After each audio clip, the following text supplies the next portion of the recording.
हाँ जी, चलिए अब हम लोग 14 नंबर का क्वेश्चन देखते हैं। 14वें नंबर में क्या दे रखा है, हमको बोल रहा है कि दो समांतर धारावाही तारों के मध्य में चुंबकीय क्षेत्र का मान B है, जबकि तारों में क्रमशः I व 2I धाराएं समान दिशा में बह रही हैं। तो बोल रहा है कि यदि धारा I वाले तार में धारा का मान शून्य कर दिया जाए तो चुंबकीय क्षेत्र का मान क्या हो जाएगा। ठीक है, अगर हम बात करें यहाँ पर तो हमसे ये बोल रहा है कि चुंबकीय क्षेत्र का मान बताइए। मेरी बात ध्यान से समझिएगा, हमसे ये बोल रहा है कि जैसे ये दो तार हैं, ठीक है, इन दोनों तारों के बीच की दूरी हमको r दे रखा है।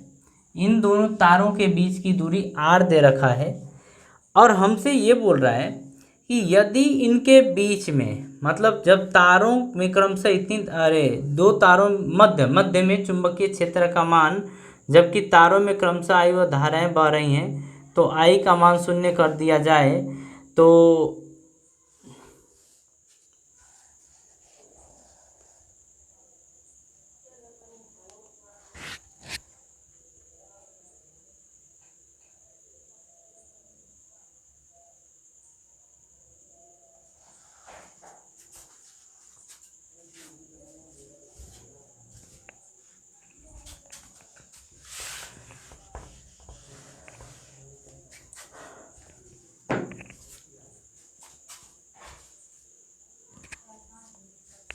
हाँ जी, चलिए 14वें नंबर का क्वेश्चन देखते हैं क्या दे रखा है।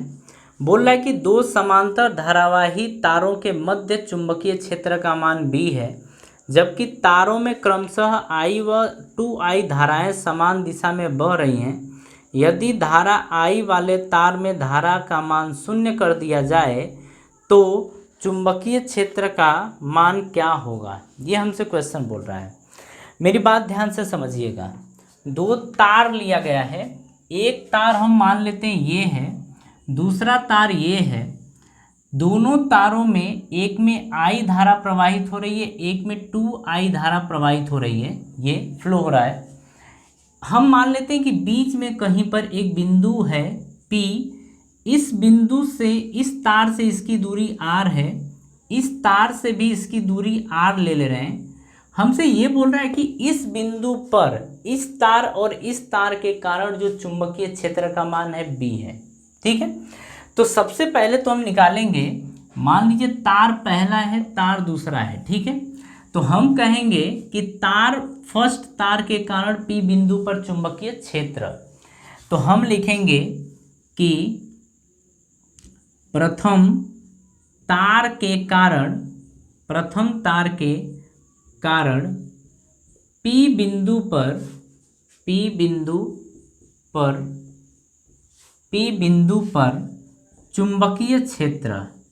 चुंबकीय क्षेत्र ये क्या होगा। अगर P बिंदु पर चुंबकीय क्षेत्र देखा जाए तो आप देखिए यहाँ पर क्या होगा। आप लिखेंगे BP, यानी B1 के कारण तो 1 लिख दीजिए, BP मत लिखिए, 1 लिख दीजिए। ये आएगा म्यू नॉट, इसमें करंट कितना है I, तो I/2πr, ये आपका फॉर्मूला होगा। ठीक है, इसी तरीके से अगर हम देखें कि सेकेंड तार के कारण R दूरी पर चुंबकीय क्षेत्र कितना होगा, तो हम लिखेंगे कि दूसरे तार के कारण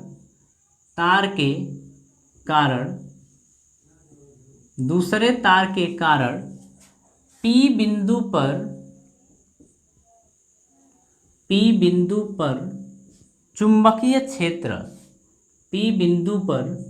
चुंबकीय क्षेत्र अगर देखा जाए तो इसे हम ले लेते हैं B2, और B2 बराबर आपका आ जाएगा म्यू नॉट, इस तार में जो धारा प्रवाहित हो रही है वो 2I धारा है अपॉन में 2πr, आपका ये हो जाएगा।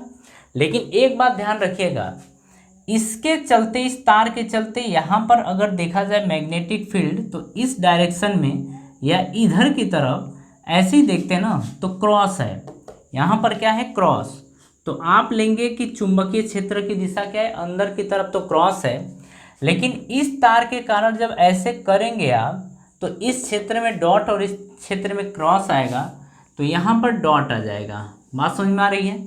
अब यहाँ पर हमको देखना है कि बी नेट बराबर जब आप लेंगे तो आप क्या करिए, B2 माइनस B1 कर दीजिए या B1 माइनस B2। तो B2 माइनस हमने B1 कर दिया, क्या कर दिया, B2 माइनस B1 कर दिया, बराबर अगर B2 के वैल्यू की बात करें तो B2 की वैल्यू आपको क्या दे रखी है, तो B2 की वैल्यू दे रखी है म्यू नॉट 2I अपॉन 2 पाई R माइनस, अगर यहाँ पर देखा जाए B1 को तो आप लिखेंगे mu naught I upon 2 pi R। यहाँ पर एलसीएम देखा जाए तो 2 पाई R होगा, तो एलसीएम लेंगे 2 पाई R। अब देखिए इससे काटेंगे तो म्यू नॉट, ये 2 टाइम 2 को बाहर ले लीजिए, mu naught I minus mu naught I, जब घटाएंगे तो आएगा mu naught I upon 2 pi R, ये आपका आ जाएगा।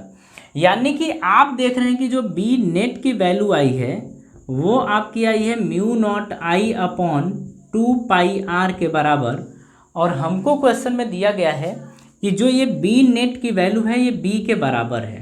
किसके बराबर है, बी के बराबर है। तो मतलब ये है कि mu naught I upon 2 pi R जो है ना वो बी के बराबर है। अब आगे मेरे से क्या बोल रहा है, ज़रा उस पॉइंट के ऊपर आप लोग फोकस करिए। आगे मेरे से बोल रहा है कि यदि किस तार में धारा शून्य करना है, यदि I तार वाले में, मतलब I धारा वाले में इस तार को अगर शून्य कर दिया जाए तो इस बिंदु पर चुंबकीय क्षेत्र कितना है।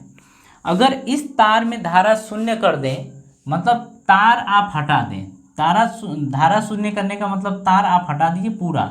अब इस तार के कारण R दूरी पर पॉइंट P है, इस पर मैग्नेटिक फील्ड कितना होगा, तो अब लिखिए BP इज इक्वल्स टू, इसके कारण इस तार पर, मतलब इस बिंदु पर, मतलब हम लिखेंगे कि सेकेंड तार के कारण P पर मैग्नेटिक फील्ड यानी चुंबकीय क्षेत्र क्या होगा, तो आप लिखेंगे यहाँ पर BP लिख दीजिए, BP is equals to mu naught, इसमें धारा कितनी है 2I अपॉन 2 पाई R, आप ये करेंगे, ठीक है। इसको आप ना क्या करिए कि फर्स्ट इक्वेशन मान लीजिए और इसको आप सेकेंड इक्वेशन मान लीजिए, ठीक है। आप ना second equation upon first equation कर दीजिए, मतलब इस तरीके से भी हम लोग कर सकते हैं, ठीक है। सेकेंड इक्वेशन BP है, तो BP अपॉन आप लिखेंगे यहाँ पर B, तो BP upon B is equals to, BP की वैल्यू आप देख रहे हैं म्यू नॉट, ये 2 टाइम ना 2 को बाहर ले लीजिए, mu naught 2 time mu naught I upon 2 pi R बटे में आप देखेंगे इसकी वैल्यू, तो इसकी वैल्यू आप देखेंगे कि mu naught I upon 2 pi R आपका ये है। मेरी बात समझ में आ रही है। अब देखिए यहाँ से अगर चाहें तो 2 पाई R से 2 पाई R काटिए, म्यू नॉट I से म्यू नॉट I काटिए, बचेगा केवल आपका BP बटे में B इज इक्वल्स टू 2/1, यानी BP की जो वैल्यू बचेगी वो 2 टाइम B के बराबर आएगी, BP बराबर 2 टाइम B, ये आ जाएगा। कहने का क्या मतलब है कि अगर हम इस वाले तार में, पहले तार में अगर धारा 0 कर दें तो जो मैग्नेटिक फील्ड यानी कि चुंबकीय क्षेत्र मिलेगा वो इसका मतलब अब जाके पहले वाले से 2 गुना मिलेगा। कितना मिलेगा, 2 गुना मिलेगा। बात समझ में आ रही है। तो इस तरीके का क्वेश्चन था। क्वेश्चन अपने आप में ठीक ठाक है, बढ़िया क्वेश्चन है, आप ज़रूर इसे ट्राई करिए। और हाँ, इसमें हम क्या करते हैं, यहीं पर अपनी कहानी ख़त्म करते हैं। अब हम नेक्स्ट क्वेश्चन नेक्स्ट वीडियो में देखेंगे, ठीक है।